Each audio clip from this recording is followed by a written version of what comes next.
Welcome to Pimpy's Investment Chat, where we keep investment talk simple. And here's your host, Pimpy. What is going on out there, peeps? Why is this guy still walking around? Why isn't he in jail? Do you know there are people in Iraq that have been arrested, thrown in jail, and held in jail before a court hearing that done less than this guy has? That has been pointed out several times. And why is anybody in Iraq surprised at this? You know, nothing is better than having friends in high places, especially if one of them chairs the Supreme Court Judiciary Council. Before we get started, hit the thumbs up button. If you're not a subscriber, please do so, because when you do, it helps out the channel, and I surely do appreciate it. If you're thinking about buying gold and silver, go to our friends over there at Money Metals Exchange. The link is down below in the description. If you're a first-time buyer and you spend more than $100, use promo code Pimpy, P-I-M-P-Y, and you will get a free ½ ounce of silver. If you're wondering if you should be buying silver and gold right now, then you should check out the video that I released earlier today. So here we are. What is this, 9 months later? And there's still no government. Nope, not at all. So what do we see every week? Every week we see the same thing. The coordinating framework promising what? That they will have a quorum and they will elect the president and the prime minister. Last video I did, there were some candidates being pushed forward by two individuals within the coordinating framework. And I do believe I said, look, Maliki is going to get his candidate there. If he cannot go in there and be the prime minister himself, then he's going to put somebody there that he can control.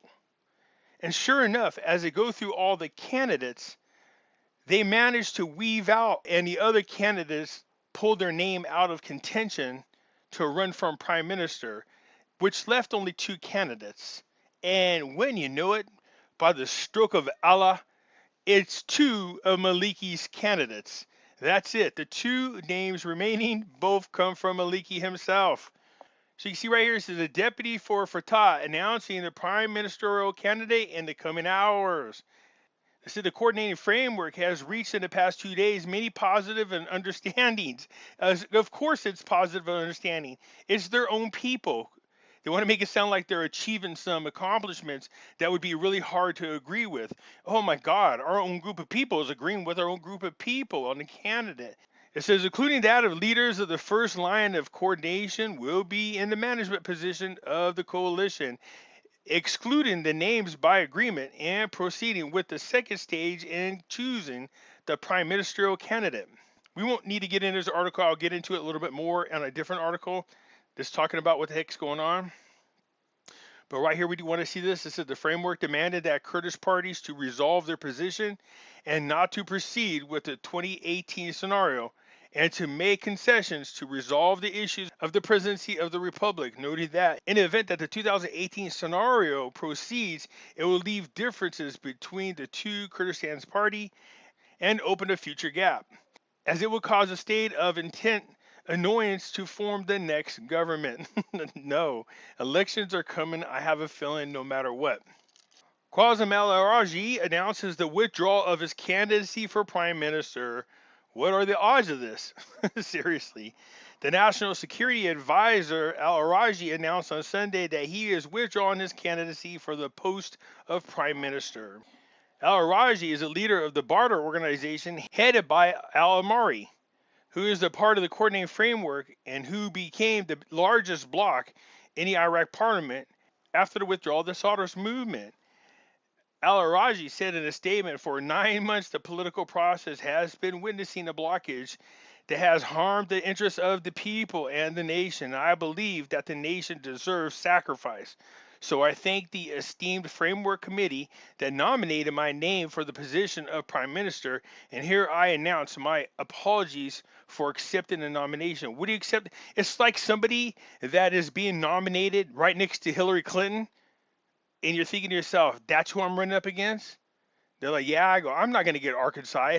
Well, I appreciate appreciate the nomination, but I'm going to go ahead and withdraw my name before it gets withdrawn for me. And like everybody else that crossed path with Hillary Clinton, you can end up committing suicide by shooting yourself 7 times in the head. Okay, so you just got to be careful with stuff like that.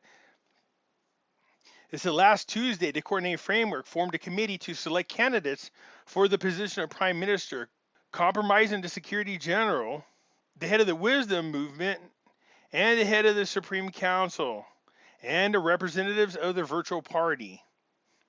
According to the sources, the coordinating framework in a previous interview, the committee reduced the nominated names and there was only 2 remaining of those presented by the leader of the State of Law Coalition, Maliki. Yes, Maliki. So the last 2 names, is anybody surprised at this? You shouldn't be by now. I said there's no way in hell there's going to be a prime minister that Maliki couldn't control because his butt don't want to go to jail. It's no surprise that the 2 names remaining are the 2 candidates named by Maliki. Al-Amari on al-Maliki's leaks. We are surprised at the delay in issuing an arrest warrant. We are waiting for the court's ruling. Since Sunday that the resigned MP from the Sodders bloc, Al-Amari expressed his surprise at the judiciary. Why are you expressing your surprise? Why would you be surprised at all? We said all along that one person blocking Sodder from forming his government and finding slick ways to continue to move forward was the fact that the Supreme Court judicial system was in his way. That's because the main guy is friends with Maliki. So when the same guy we're talking about that helped Maliki block Sodder is in control of issuing an arrest warrant for Maliki, why are you surprised that there's a delay? Seriously. We all know what happened. He said some stuff he shouldn't have. He violated some laws, but we see this all the time in politics. If you're here in the United States, we see it all the time. Insider trading, lying under oath. A group of people who are let out with no bail versus a group of people who are wrongfully incarcerated, staying there and their rights being violated. No rights to a speedy trial, anything. And they've been in there a year and a half. We see this all over here in the United States. Same thing over there in Iraq.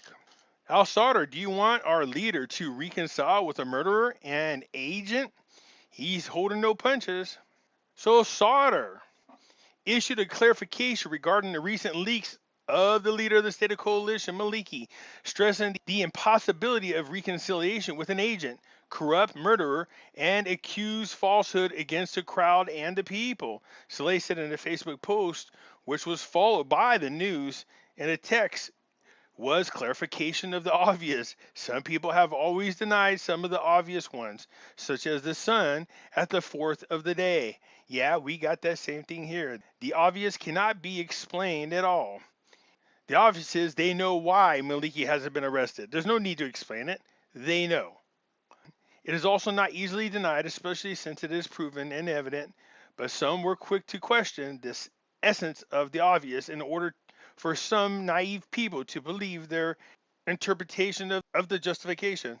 People to believe their interpretation and justification. This is what is happening in our beloved Iraq. Some have resorted to questioning the existence of corruption, which is one of the clearest manifestations. Some resorted to questioning the recent Turkish bombing of the Iraq lands, which claimed the lives of children and civilians. Halabasi said the opportunity is ripe to address the problems between Erbil and Baghdad, including the issue of oil and gas. So you can't blame Halabasi for being an opportunist. You see, right now the Supreme Court has come in, taken away their rights to oil and gas and money that can be made over there. So Halabasi is saying, look, with this deadlock within the government, it's our opportunity to make deals. Look, if these people want to give us our rights to our oil and a bunch of other things that we want done, and they're more likely to do it now than ever before because everybody's in a deadlock. So the first side that agrees to give Halabasi what he wants, which is his rights to the oil and gas under no restrictions whatsoever, as well as their part of the budget, I think you get Halabasi and his group to vote in your direction. That's just my opinion. Look, Al-Kadhimi's smart, man. He's smart. He keeps meeting with Barzani. And they keep having, as you can see here, deepened dialogues. I think there's a plan that's in play that a lot of public aren't aware of. And this is why you see Al-Kadhimi's been making a lot of rounds recently with the powers that be. I think he's saying, look, hang tight. If we can all get on the same page, here's what I'm promising you. once I'm back and being prime minister, even if I'm not, but the right people get in, I can promise you from them that this is what you'll get. So it seems to me there is some other dialogue going on. But if I'm wrong, then why is Al Qademi making so many rounds to all the key people that matter? And Al Qademi, by the way, has been meeting quite often with the Prince of Saudi Arabia. It's not just about future business plans, but Saudi Arabia has now agreed with China and Russia to get away from the US dollar as the foreign currency reserve. I'm hoping that they go to the gold standard like they said. If they do so, I want you to understand how great this would be for Iraq for us to go to the gold standard. They can essentially make the same kind of demands that Russia does, because right now everybody is relying on the Middle East. All the Western nations right now are stuck. They're lucky that OPEC is even considering giving them oil. Considering OPEC board member is Russia. If Russia really wanted to put the screws down on Europe, because the United States, we have our own oil. We do. We don't need them. But if they really wanted to put the screws down on Europe, they can. By making everybody pay those in OPEC in their own currencies and then turn around and back up buy gold, which is what I think they should do, to be quite honest with you. When Sauder resigned, he knew the coordinating framework was not going to be able to accomplish anything at all. And definitely Maliki and the coordinating framework do not want to go to another election. They lost tons of seat the first time. They are going to lose tons more, including all power. And then you're going to have the judiciary system changed, and you're going to see people go after Maliki, and rightfully so. Anyways, you guys let me know what you think, what's going on. This is crazy to watch, but I'm curious what the outcome is going to be. That's it for now. I look forward to hearing from you. I'm out.